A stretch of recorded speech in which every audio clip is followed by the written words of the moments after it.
Minha terra tem palmeiras onde canta o sabiá. As aves que aqui gorjeiam não gorjeiam como lá. Você não entrou no vídeo errado. Essa não é aula de literatura. É aula de biologia, sim, e vamos continuar aprofundando nosso conhecimento em botânica. Eu escolhi esse poema de Gonçalves Dias, um escritor da época do romantismo no Brasil, para mostrar que o autor conhecia um pouco da flora que compõe o nosso país. Suspeita-se que existam mais de 400 mil espécies de plantas em todo o mundo e o Brasil participa de forma considerável com esse número. E as arecáceas é apenas uma das famílias que constitui membros como as palmeiras, coqueiros, o açaí, carnaúba e tantas outras plantas que formam essa diversidade em termos de vegetação.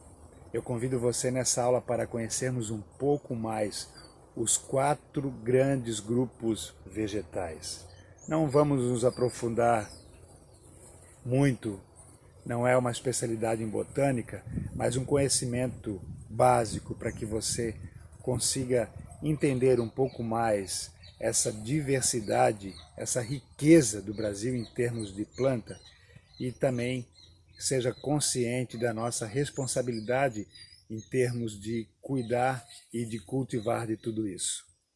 Me acompanhe nessa aula, participe também logo a seguir, lendo o seu material e também se desafiando a fazer os exercícios que ali estão contidos.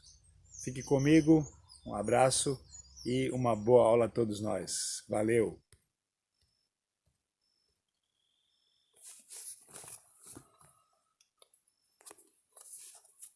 Então, galera, essas quase 400 mil espécies de vegetais encontram-se distribuídas nos 4 grandes grupos. São eles as briófitas. Essas plantas são típicas de ambiente terrestre úmido. Elas não possuem flor, são criptógamas, portanto, e também não possuem vasos condutores de seiva, são chamadas de avasculares e por isso crescem pouco. E a distribuição dos nutrientes se dá por meio de difusão. A estrutura da briófita é composta por rizóide, cauloides e filóides, que vão cumprir o papel de raiz, caule e folha. E os principais representantes são os musgos, o qual empresta o nome para o grupo, e também as hepáticas. Toda a reprodução nos vegetais se dá por alternância de geração, o chamado ciclo haplodiplobionte, porque ao longo do ciclo vocês verão que existem organismos do tipo haploide, que conta com apenas uma carga genética, e organismo diploide, que contam com 2 cargas genéticas. Começando pelo ciclo aqui do musgo, nós temos aqui o musgo na sua idade reprodutiva, o gametófito, que é a parte duradoura, produzindo gameta masculino e gameta feminino, anterozoide e oosfera, respectivamente. Lembrando que o anterozoide ele é flagelado e, portanto, precisa de água para poder se locomover até a oosfera. Nesse processo, então, vai ocorrer a fecundação e formando o esporófito. Esse esporófito, aqui representado pelo esporângio, é o indivíduo, então, diploide, que quando adulto, nele vai ocorrer meiose para a formação de esporos.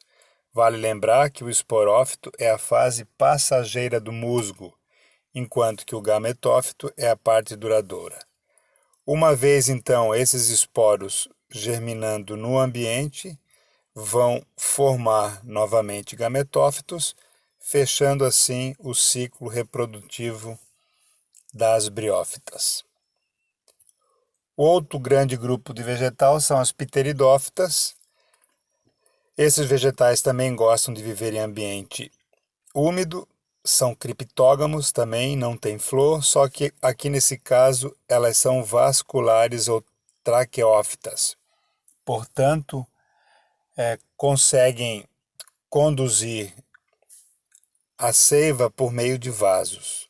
E por esse motivo podem crescer muito mais do que as briófitas. A estrutura básica é formada então por raiz, caule e folha. E aqui nós temos como representantes a samambaia. Aqui deste lado temos o xaxim, a avenca e a cavalinha.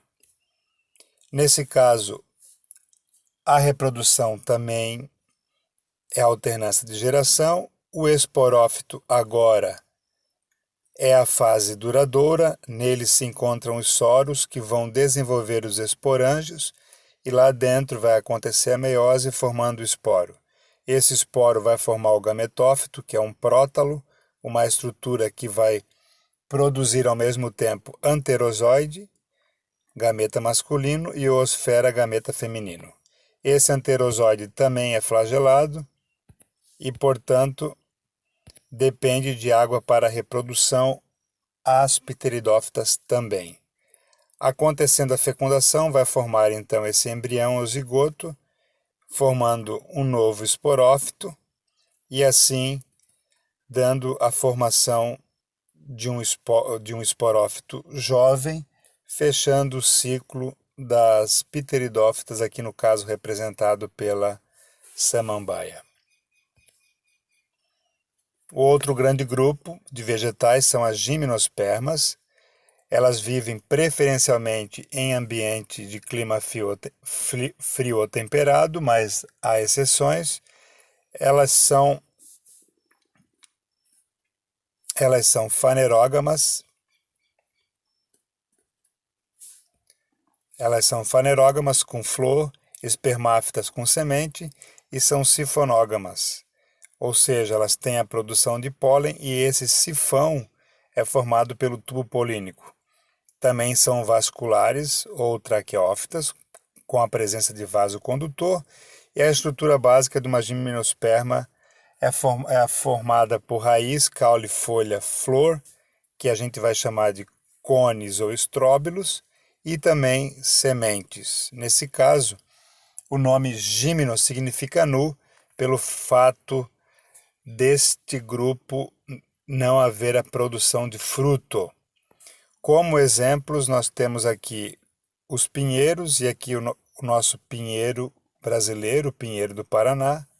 Temos as cicas, ciprestes, ginkgo biloba e as sequoias, que estão entre as maiores árvores do planeta. A reprodução também é por alternância de geração, e nesse caso o esporófito é a fase duradoura também. A araucária, ela tem sexo separado, então ela vai produzir árvores macho e árvores fêmeas, produzindo gameta masculino e gameta feminino. Durante o processo de fecundação vai se formar o gametófito, que é a fase passageira, a fase haploide. Havendo a fecundação, nós vamos ter a formação da semente. Dentro da semente tem o embrião, que é o indivíduo 2N, e o endosperma, que fica em volta dele, é o material nutritivo N, que tem apenas uma carga genética da espécie. Esse embrião, então, ao germinar, vai formar um esporófito jovem e, ao se desenvolver, forma então uma nova planta, fechando assim o ciclo, aqui representado de uma gimnosperma, no caso a araucária ou o pinheiro do Paraná. O último grande grupo, então, são as angiospermas. A palavra angion significa urna e esperma semente. Esse urna está relacionado com a presença do fruto. Elas também são fanerógamas, com flor, espermáfitas com semente, sifonógamas com a formação do tubo polínico, são vasculares e traqueófitas com a presença de vasocondutores, e com relação à estrutura básica possui raiz, raiz, caule, folha, flor, semente e agora o fruto. É o grupo com maior biodiversidade, o maior número de espécies, o que teve o maior sucesso adaptativo no planeta, porque além de não depender de água para a reprodução, esse grupo possui flores coloridas, perfumadas e com néctar que vão servir como atração para polinizadores dos mais variados tipos e também a presença de frutos diversos. Esses frutos vão atrair animais, esses animais então vão servir como dispersores de sementes, espalhando os vegetais para bem longe da planta mãe onde eles foram gerados. A reprodução também é a alternância de geração. O esporófito é o indivíduo 2N, a fase duradoura. Nele, então, vai se dar a formação dos gametas masculino e feminino. Havendo, então, a fecundação, nós teremos, então, a formação do gametófito, que é a fase passageira, e, diferentemente do que ocorreu nas angiospermas, nas gimnospermas, melhor dizendo, nas angiospermas ocorre a dupla fecundação. Nessa dupla fecundação, dois núcleos espermáticos eles vão se unir a um terceiro núcleo masculino e vão formar então um endosperma, que é o material nutritivo agora contendo 3 vezes o número de cromossomos representativos do gameta. E a gente chama então de endosperma triploide. E isso só foi possível lembrando que neste caso, nas angiospermas somente ocorre a chamada dupla fecundação. Esse embrião, então, ao se desenvolver, vai dar origem a um esporófito jovem, que vai, então, com o tempo, se transformar numa planta adulta, fechando assim o ciclo representativo das angiospermas. Espero que vocês tenham entendido todo o processo de divisão. Estarei passando para vocês uma tabela comparativa. Usem seu material de apoio, a apostila, para preencher, e em qualquer dúvida podemos conversar numa outra oportunidade. Obrigado pela atenção de todos, um forte abraço, valeu, até a próxima aula.